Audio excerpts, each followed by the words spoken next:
In this video, we will discuss DC machine introduction part, principle and working construction. This concept common for all the engineering students, first semester physics cycle, module number 4, right? So DC machine either it may be a generator or motor, DC generator or DC motor, operates by DC supply. That's why it is called a DC machines, right? Motor which converts electrical to mechanical, and generator which converts mechanical to electrical. So first I'll see the principle, like DC machine principle and DC motor principle. So we are having three major principles. At least you should remember any one. Okay. What about the Faraday's laws of electromagnetic induction? Faraday's first law: when conductor cuts the magnetic field, EMF is induced. Right. Magnetic field is constant, conductors are rotating, conductor cuts the magnetic field, EMF is induced. In the 10th standard and PU classes, we studied dynamo, right? Similarly, we are having generator over here. And second one, Fleming's right hand rule is for generator. Those three fingers, I mean like thumb, middle finger, forefinger are mutually perpendicular to each other. Thumb shows motion of the conductor, forefinger shows magnetic field, and middle finger shows induced voltage or induced EMF. Right? That is Faraday's Fleming's right hand rule. Right? And also dynamically induced EMF. What is that meaning? Dynamically induced EMF. Conductor is rotating, magnetic field is stationary. See, we are having two types of classifications. Classification in the sense like two types: statically induced EMF and dynamically induced EMF. So what about the statically induced EMF? What is the application? Statically induced EMF, conductor is stationary, magnetic field is rotating. Which one will you give an example? Third module we discussed, right? So transformer is the best example for statically induced EMF. Conductors are stationary, magnetic field is rotating from primary to secondary. That is flux, linkage between primary to secondary. That is statically induced EMF. Here the motor or generator, dynamically induced EMF, dynamically everything, because movement will be there, motion will be there. So dynamically induced EMF, conductor is rotating, magnetic field is stationary or constant.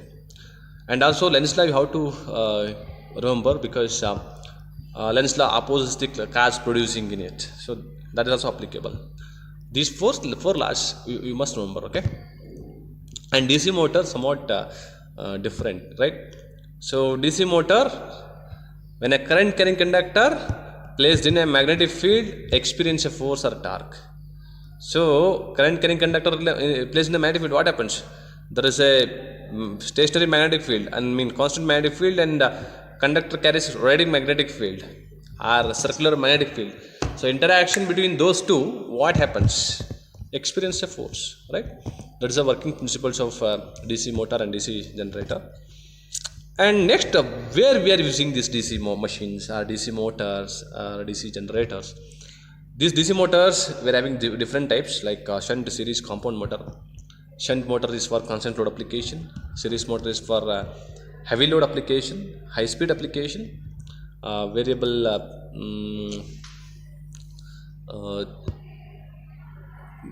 speed is possible both, but constant speed application, constant motor, that is shunt motor or shunt motor. Shunt generator and shunt series generator. Series generator is for welding generators and arc lamps. They are using series generator. Shunt generator is like electroplating, electroforming, that fuel cells charging purpose. They are also using this type of shunt generators. Compound motor, combination of both, okay? And principle, I told you, right? So Faraday's laws of electromagnetic induction, Fleming's right hand rule, left hand rule is for motor, and dynamically induced EMF, Lenz law and all. Working and construction we will see one by one now, okay? So DC machines, module number 4. As you can see the diagram, see, this is a brushless DC motor and shunt motor, series motors and all. I have taken picture from the laboratory.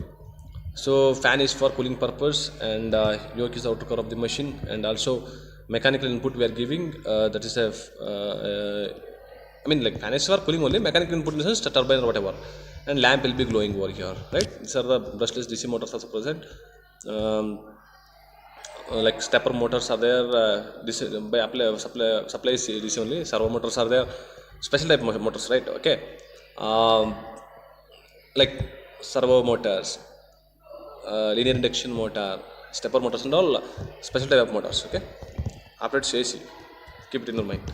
But DC motor here, shunt motor, series motor, compound motors. So model number 4, working principle, generator and motor, construction of generator and motor. See here, this part is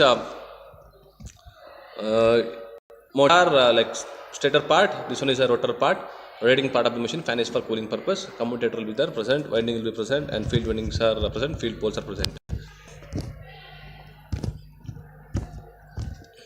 So working principle, electromagnetic induction. When a conductor cuts the magnetic field, EMF is induced.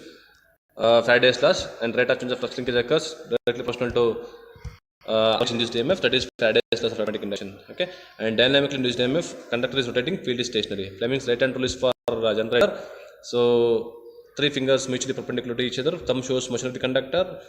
Middle finger induced EMF, and this one 4 finger shows magnetic field. Similarly, Fleming left hand rule is for motors.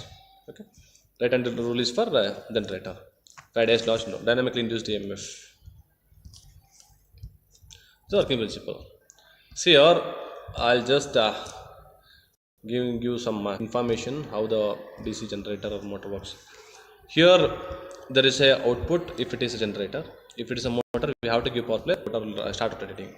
So that when coil start rotating, rotation will be there. Cuts the magnetic field from north pole to south pole. There is a magnetic current. What happens? Conductor cuts the magnetic field, EMF is induced. These are working, overall working. Okay. So dynamic we studied, right? Same thing here also.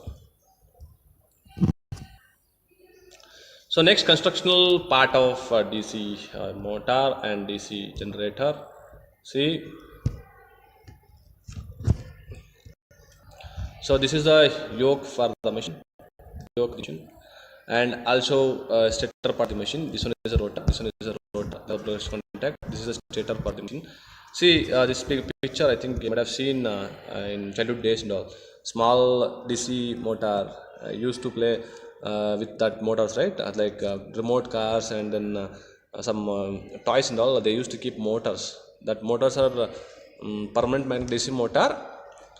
Permanent magnetic DC motor, we are giving power supply, that motor rotating. If you rotate that one, it will give lamp lightning, right?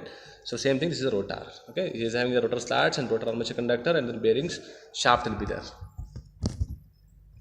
So this is a constructional part of DC motor or DC generator. If it is a generator, we are getting power supply from the rotor, from the rotor conductor. If it is motor, we are giving power supply, it starts rotating, right? So yoke is the outer cover of the machine, and also it avoids entering of dust particles, moisture contents inside the machine. And rotor and then stator will be there. Stator is stationary part of the machine, rotor is rotating part of the machine. Pole core is for holding the field winding, pole shoe is for enlarging the rotor core area or enlarging the flux, and field winding is for inducing the flux purpose or creating the flux purpose. We want magnetic flux, right? So that's why. And also rotor slats is for holding the rotor armature conductor. Rotor armature conductor is for inducing the EMF because work has to be done, right? And commutator is for collecting the current from the armature conductor, and also converts AC to DC because DC output we want, right, for the generator. And also brushes is for collecting the current from the commutator, and shaft is for holding the overall rotor, and bearings is for smooth operation, reliable operations. See here, F1, F2 is the field supply we are giving this supply for exciting the field winding or to creating the flux purpose, right? So base is for mounting purpose, right? This is the construction part of DC machine. See here, stator and then rotor. Rotor is the rotating part of the machine, stator is the stationary part of the machine. Here stator, pole core, pole shoe and yoke made up of cast iron silicon steel, high grade silicon steel, and rotor conductors and commutator, field winding made up of copper, and brushes made up of carbon or graphite. Shaft is also made up of cast iron and silicon steel. Okay.